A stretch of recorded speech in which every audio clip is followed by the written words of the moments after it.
आपल्याकडे जिल्हा सहकारी बँक ही खाली आहे. खालच्या जिल्हा पातळीवर काम करते. राज्य पातळीवर राज्य सहकारी बँक ही काम करते. ती शिखर बँक म्हणून काम करते. आणि त्या जिल्हा सहकारी बँकेच्या खाली वेगवेगळ्या सोसायटी आहेत, ज्या त्या जिल्हा सहकारी बँकेच्या सदस्य असतात. म्हणजे हे 3 टायर स्ट्रक्चर आहे महाराष्ट्रामध्ये.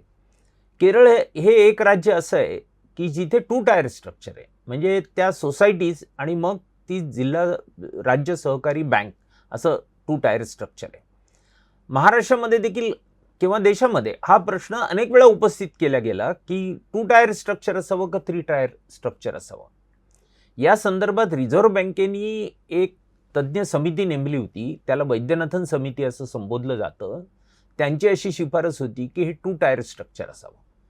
तिसरं जिल्हा सहकारी बँक हे जे स्ट्रक्चर आहे ते स्ट्रक्चर हे बर्डन आहे, तो बोजा आहे आणि त्याच्यात प्रशासकीय खर्च जो होतो तो खर्च टाळला पाहिजे. महाराष्ट्रामध्ये जे राजकीय पुढारीपण आहे त्याचा जन्मच या जिल्हा सहकारी बँकेतून होतो आणि त्यामुळे या राजकीय पुढाऱ्यांचे हितसंबंध या जिल्हा सहकारी बँकेमध्ये गुंतलेले आहेत. त्यामुळे ते नेहमी अशी भलावण करतात की हे स्ट्रक्चर हे आज आहे तसं 3 टायर स्ट्रक्चरच असलं पाहिजे.